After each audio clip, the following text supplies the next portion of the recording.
بسم الله الرحمن الرحيم.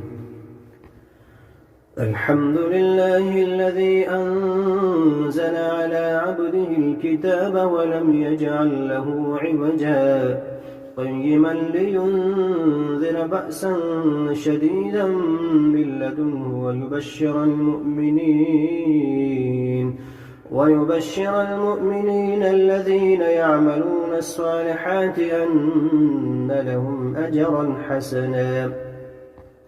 ماكثين فيه أبدا وينذر الذين قالوا اتخذ الله ولدا ما لهم به من علم ولا لآبائهم كبرت كلمة تخرج من أفواههم إن يقولون إلا كذبا فلعلك باخع نفسك على آثارهم إن لم يؤمنوا بهذا الحديث أسفا إنا جعلنا ما على الأرض زينة لها لنبلوهم أيهم أحسن عملا وإنا لجاعلون ما عليها صعيدا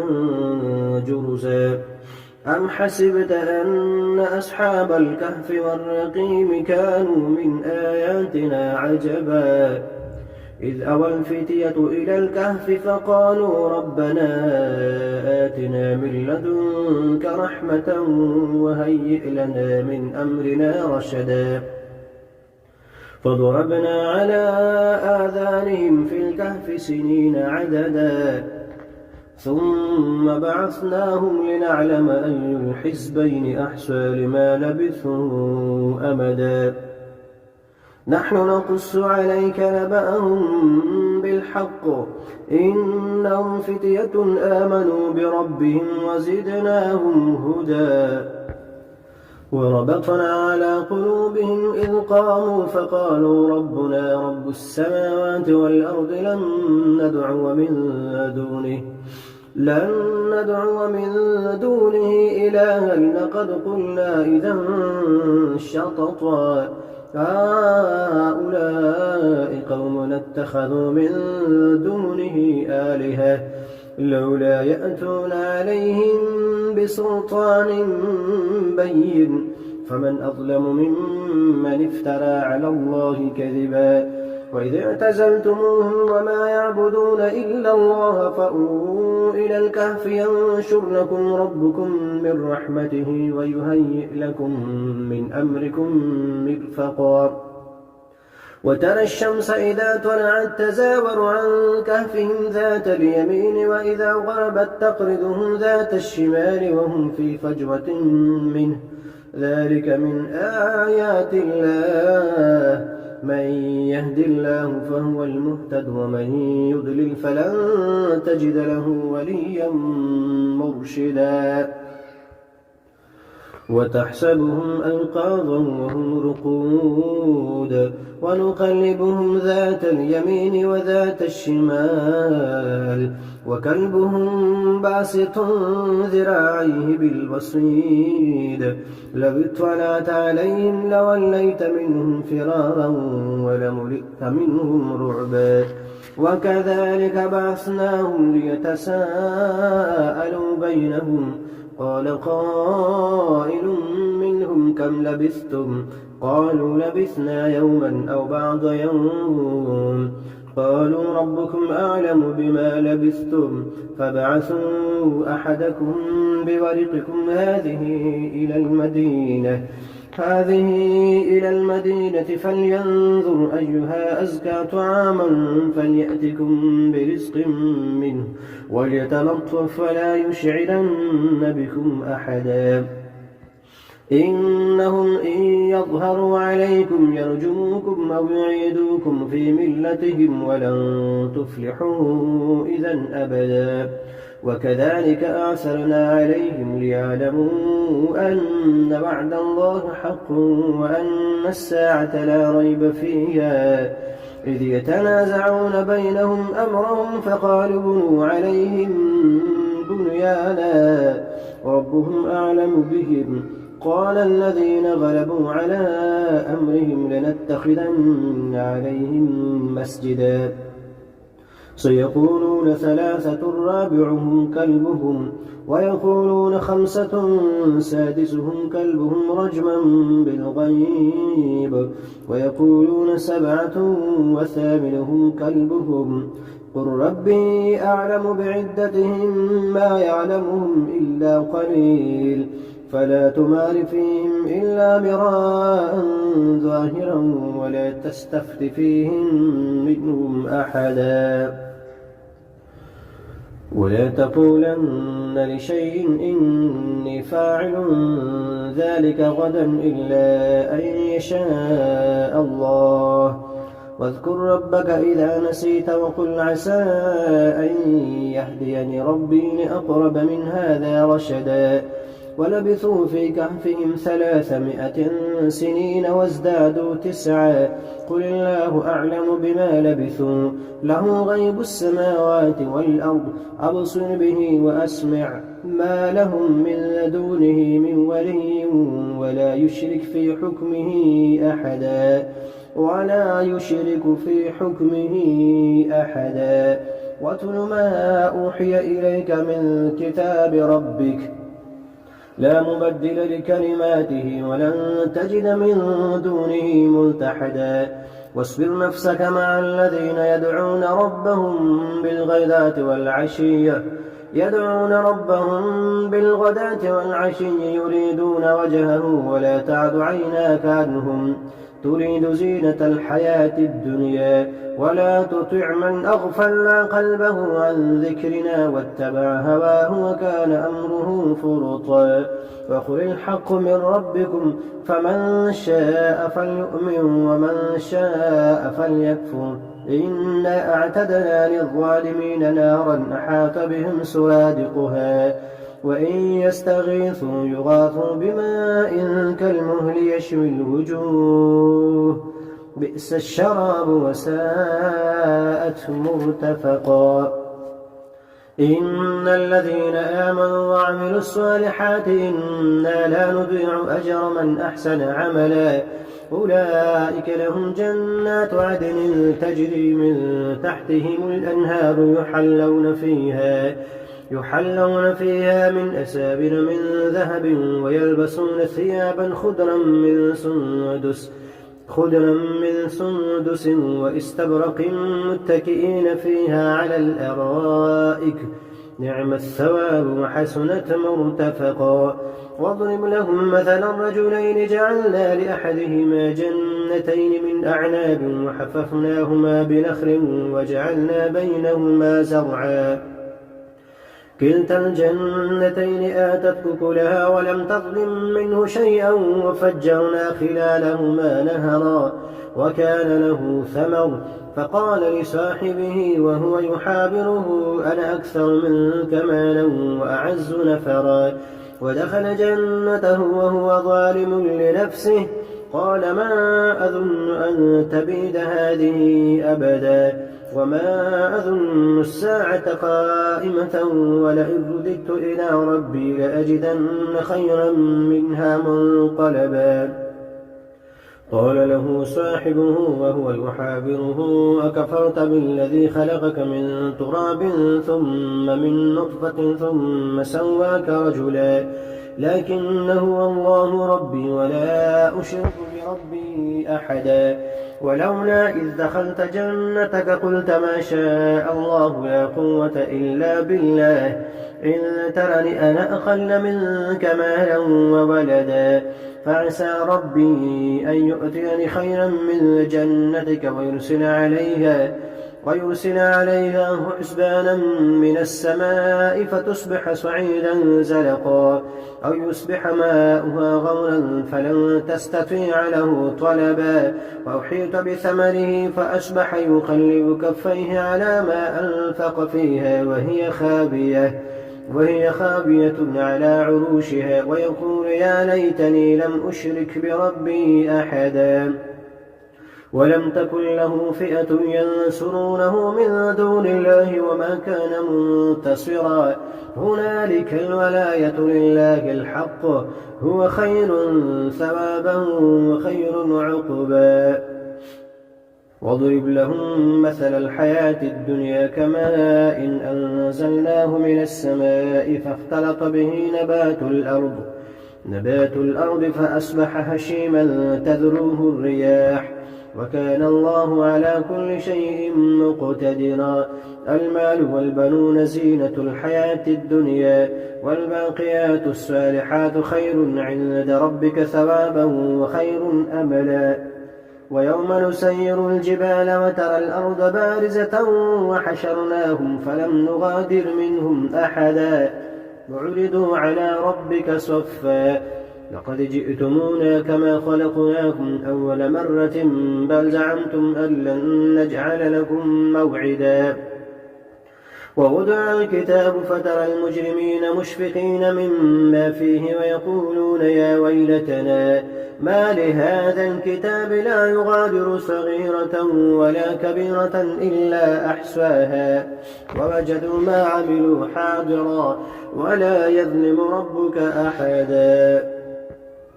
وإذ قلنا للملائكة اسجدوا لآدم فسجدوا إلا إبليس كان من الجن ففسق عن أمر ربه أفتتخذونه وذريته أولياء من دوني وهم لكم عدو بئس للظالمين بدلا ما أشهدتم خلق السماوات والأرض ولا خلق أنفسهم وما كنت متخذ المضلين عضدا ويوم يقول نادوا شركائي الذين زعمتم فدعوهم ولم يستجيبوا لهم وجعلنا بينهم موبقا ورأى المجرمون النار فظنوا أنهم مواقعوها ولم يجدوا عنها مصرفا ولقد صرفنا في هذا القرآن للناس من كل مثل وكان الإنسان أكثر شيء جدلا وما منع الناس أن يؤمنوا إذ جاءهم الهدى ويستغفروا ربهم إلا أن تأتيهم سنة الأولين أو يأتيهم العذاب قبلا وما نرسل المرسلين إلا مبشرين ومنذرين ويجادل الذين كفروا بالباطل ليدحضوا به الحق واتخذوا آياتي وما أنذروا هزوا ومن أظلم ممن ذكر بآيات ربه فأعرض عنها ونسي ما قدمت يداه إنا جعلنا على قلوبهم أكنة أن يفقهوه وفي آذانهم وقرا وإن تدعهم إلى الهدى فلن يهتدوا إذا أبدا وربك الغفور ذو الرحمة لو يؤاخذهم بما كسبوا لعجل لهم العذاب بل لهم موعد لن يجدوا من دونه موئلا وتلك القرى أهلكناهم لما ظلموا وجعلنا لمهلكهم موعدا وإذ قال موسى لفتاه لا أبرح حتى أبلغ مجمع البحرين أو أمضي حقبا فلما بلغا مجمع بينهما نسيا حوتهما فاتخذ سبيله في البحر سربا فلما جاوزا قال لفتاه آتنا غداءنا لقد لقينا من سفرنا هذا نصبا قال أرأيت إذ أوينا إلى الصخرة فإني نسيت الحوت وما أنسانيه إلا الشيطان أن أذكره واتخذ سبيله في البحر عجبا قال ذلك ما كنا نبغي فارتد على آثارهما قصصا فوجدا عبدا من عبادنا آتيناه رحمة من عندنا وعلمناه من لدنا علما قال له موسى هل أتبعك على أن تعلمني مما علمت رشدا قال إنك لن تستطيع معي صبرا وكيف تصبر على ما لم تحط به خبرا قال ستجدني إن شاء الله صابرا ولا أعصي لك أمرا قال فإن اتبعتني فلا تسألني عن شيء حتى أحدث لك منه ذكرا فانطلقا حتى إذا ركبا في السفينة خرقها قال أخرقتها لتغرق أهلها لقد جئت شيئا إمرا قال ألم أقل إنك لن تستطيع معي صبرا قال لا تؤاخذني بما نسيت ولا ترهقني من أمري عسرا فانطلقا حتى إذا لقيا غلاما فقتله قال أقتلت نفسا زكية بغير نفس لقد جئت شيئا نكرا قال ألم نقل لك إنك لن تستطيع معي صبرا قال إن سألتك عن شيء بعدها فلا تصاحبني قد بلغت من لدني عذرا فانطلقا حتى إذا أتيا أهل قرية استطعما أهلها فأبوا أن يضيفوهما فوجدا فيها جدارا يريد أن ينقض فأقامه قال لو شئت لاتخذت عليه أجرا قال هذا فراق بيني وبينك سأنبئك بتأويل ما لم تستطع عليه صبرا أما السفينة فكانت لمساكين يعملون في البحر فأردت أن أعيبها وكان وراءهم ملك يأخذ كل سفينة غصبا وأما الغلام فكان أبواه مؤمنين فخشينا أن يرهقهما طغيانا وكفرا فأردنا أن يبدلهما ربهما خيرا منه زكاة وأقرب رحما وأما الجدار فكان لغلامين يتيمين في المدينة وكان تحته كنز لهما وكان أبوهما صالحا فأراد ربك أن يبلغا أشدهما ويستخرجا كنزهما رحمة من ربك وما فعلته عن أمري ذلك تأويل ما لم تستطع عليه صبرا ويسألونك عن ذي القرنين قل سأتلو عليكم منه ذكرا إنا مكنا له في الأرض وآتيناه من كل شيء سببا فأتبع سببا حتى إذا بلغ مغرب الشمس وجدها تغرب في عين حمئة ووجد عندها قوما قلنا يا ذا القرنين إما أن تعذب وإما أن تتخذ فيهم حسنا قال أما من ظلم فسوف نعذبه ثم يرد إلى ربه فيعذبه عذابا نكرا وأما من آمن وعمل صالحا فله جزاء الحسنى وسنقول له من أمرنا يسرا ثم أتبع سببا حتى إذا بلغ مطلع الشمس وجدها تطلع على قوم لم نجعل لهم من دونها سترا كذلك وقد أحطنا بما لديه خبرا ثم أتبع سببا حتى إذا بلغ بين السدين وجد من دونهما قوما لا يكادون يفقهون قولا قالوا يا ذا القرنين إن يأجوج ومأجوج مفسدون في الأرض فهل نجعل لك خرجا على أن تجعل بيننا وبينهم سدا قال ما مكنني فيه ربي خير فأعينوني بقوة أجعل بينكم وبينهم ردما آتوني زبر الحديد حتى إذا ساوى بين الصدفين قال انفخوا حتى إذا جعله نارا قال آتوني أفرغ عليه قطرا فما استطاعوا أن يظهروه وما استطاعوا له نقبا قال هذا رحمة من ربي فإذا جاء وعد ربي جعله دكاء وكان وعد ربي حقا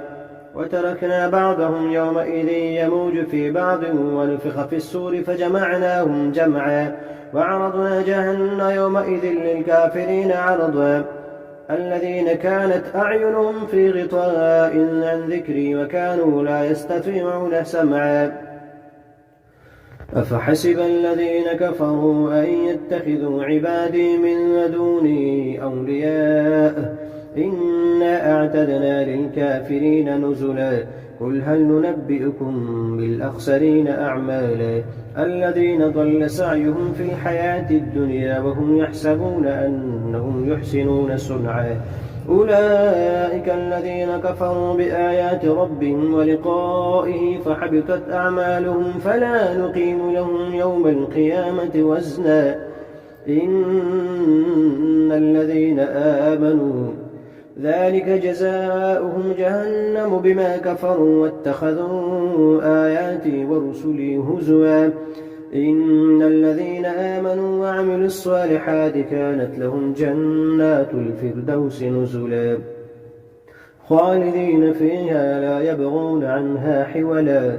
قل لو كان البحر مدادا لكلمات ربي لنفد البحر قبل أن تنفد كلمات ربي ولو جئنا بمثله مددا قل إنما أنا بشر مثلكم يوحى إلي أنما إلهكم إله واحد فمن كان يرجو لقاء ربه فليعمل عملا صالحا ولا يشرك بعبادة ربه أحدا.